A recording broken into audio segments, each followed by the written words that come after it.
What's up, guys? Hope you had a great weekend. Happy Monday. It's July 22nd. I'm Hayley Harmon alongside Seth Phillips. Thanks for joining us today for Live with Hayley. Hey, what's up? Not much, not much. Monday got here so quick. Yeah, I know. My body temperature has finally gotten down to a normal, healthy level. Yeah, man. My doctor's like, all right, you're doing okay. Yes. Last week, not so much. It was so hot. So and then hot. to be outside for the Barbasol. I mean, we didn't have it as bad as some of our other anchors and other Right. spectators that were out there all day. But wowzers, it was hot. I know the weather department, whoever was out there doing the weather hits, luckily had a little tent. But even then, I mean, I was standing there under that tent and just beads of sweat coming off my face. It's like, it doesn't matter, shade, no shade, it doesn't mean it was really hot in the sun, but really it doesn't matter where you were or what you were doing. It was hot. Yes. And humid. And it just felt like the worst blanket you never want to put on your body. Yes. That's how I'm going to describe it. Okay, so let's get this Monday started off right. On today's show, we're talking about how you can join in on the fun to celebrate horses and the horse industry here in Kentucky. That's right, and it's burger season. Are you one of those people who will pack all of your kinds of toppings? How do you keep it together? How do you keep from making a mess? We're getting some tips from BJ's Restaurant and Brew House in Lexington. Yes. Have you ever been over there? I have. It's Not so good. here, though. There's actually you've been to one. other ones. Yeah, there's one in Baton Rouge, and that was the first time that I had gotten my experience with BJ's. I loved it. I love it. Yeah, they So make their good. own beer. They kind of do all this other stuff. So yeah, it's a lot of fun. Yeah, Good place to go. So. Yeah, so we're going to chat with them in just a little bit. That is right. Yes, but let's talk about the Barbasol because it was this weekend. It was what everybody was talking about, and we did crown a big winner. That's right. The 2019 Barbasol Championship wrapped up yesterday with 41-year-old pro golfer Jim Harmon taking the title. Harmon shot 26 under to claim the second PGA Tour title. Turns out he's partly crediting his win to President Donald Trump. Harmon says President Trump motivates him and puts him in a good spot. He said President Trump called him on Friday night to congratulate him on his first 2 rounds and gave him some advice on putting. Harmon is the president's regular golf partner at Trump National Administrator in New Jersey. So random. But hey, who knew? He apparently golfs with him all the time because he's a professional actually at the course that teaches other people how to play golf. So how cool to have that relationship with the president and to have him call you and say, hey, listen, I like what you did out there, but here are some things that you need to improve on. And it won him the championship. Hey, it worked. Great. Yeah, I'll take that. Yes.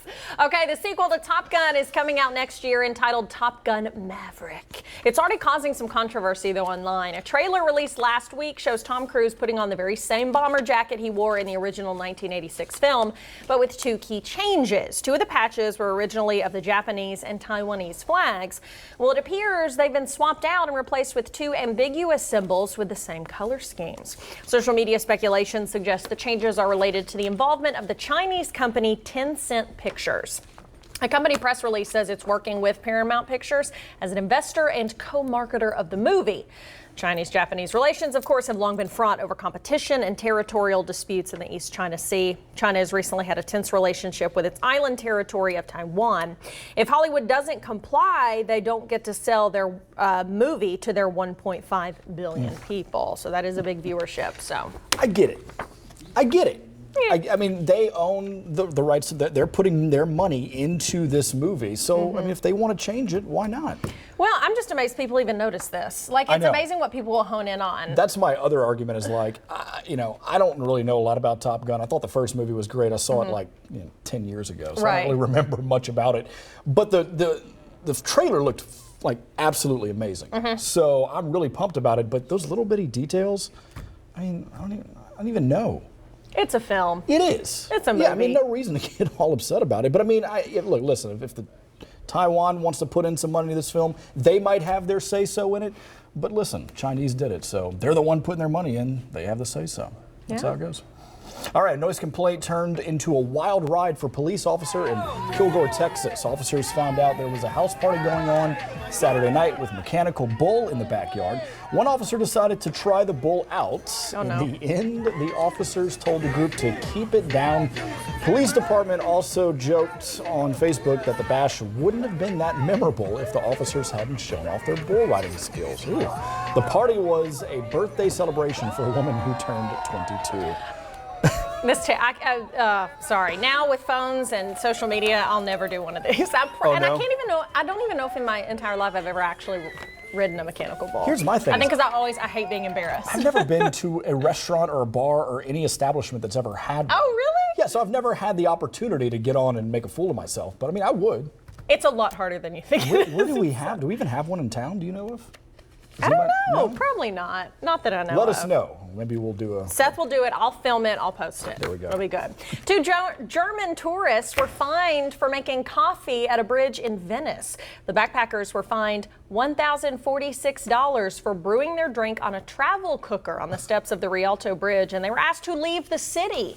Venice has a public order law against picnicking in certain areas of the city. About 30 million tourists visit the city every single year. So if you're planning a trip there, keep this in mind. Have your coffee in the hotel before you head out. Yeah, I mean, Who would have thought? I guess. And you don't want to get kicked out. Not only you get fined and then you have to leave. What if you had planned a big vacation? And I feel like, okay, now I'm going to Italy pretty soon, like within September. I'm letting you all know, in September I won't be here. I'm doing that. But yeah, I've did a little research, and they say that you can bring like a wine bottle out there with some glasses, like in the public, and just drink it as long as you're not being a rowdy or whatever and breaking glass.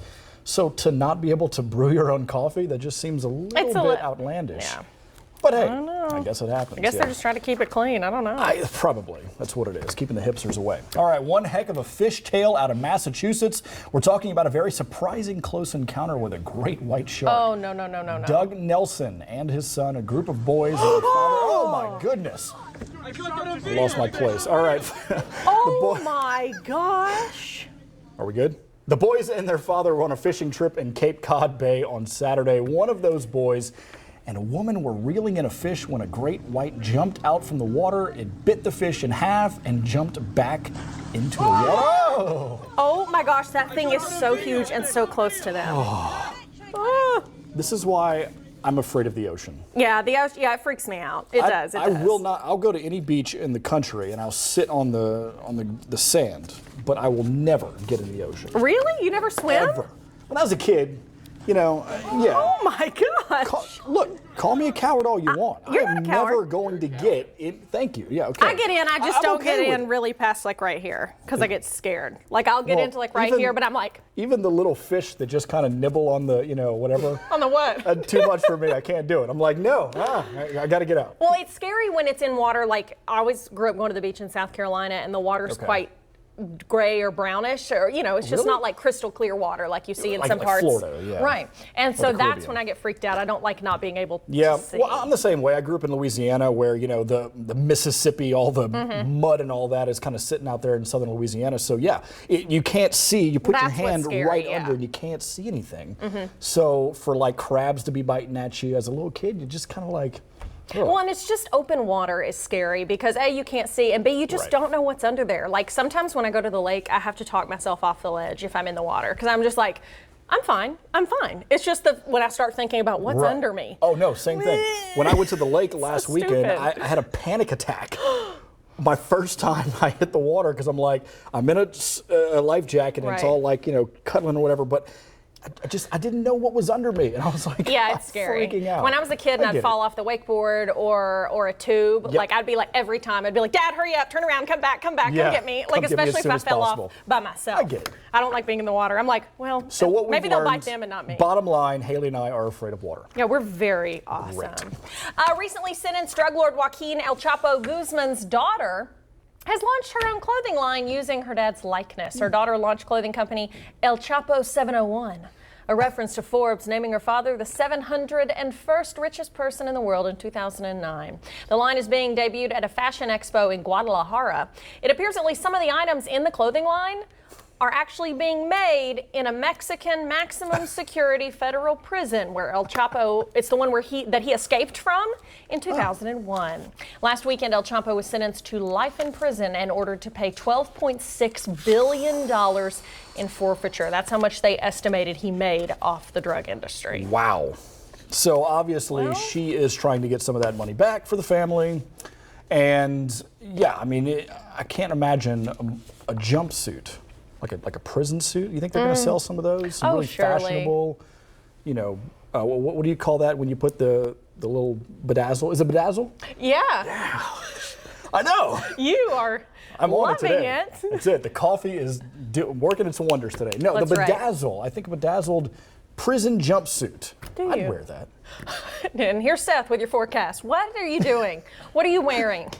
That could be the new trend. You know how jumpsuits are taking off for women these days. Love 'em. I think a prison outfit should be the new trend that we set. I'm sorry, I'm just not buying anything from this line. Look, I'm you're just already going to wearing say the that. orange. You've got the fabric for it. Let's just keep going that direction. Bedazzle my name on the back, or maybe my face, like with a, and we'll do it. All right. All right. Cool. All right.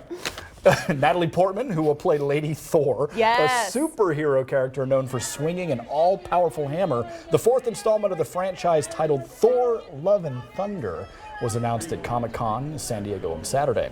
Portman had a role in the first two installments of the franchise, but she was a human sidekick and love interest to Chris Hemsworth, who played Thor in those films. Now they both will be doing the hammer lifting in a movie set for release in 2021. I love Natalie I Portman. am all about this. I love her, and I think this is so cool. You know, we She- saw, was it Captain Marvel?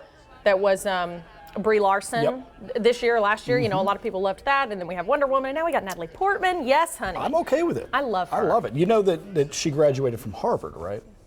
Oh, yeah, I did hear that. She graduated the same year, I think, that the That you did, yeah, from well, Harvard. Obviously, well, Yes. it was Harvard Tech. It was right down the road.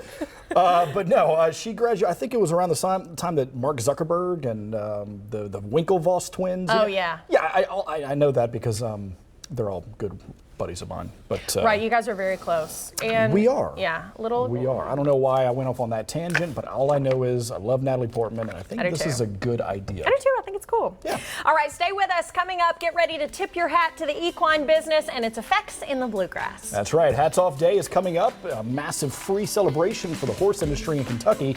Details on the festivities are coming up.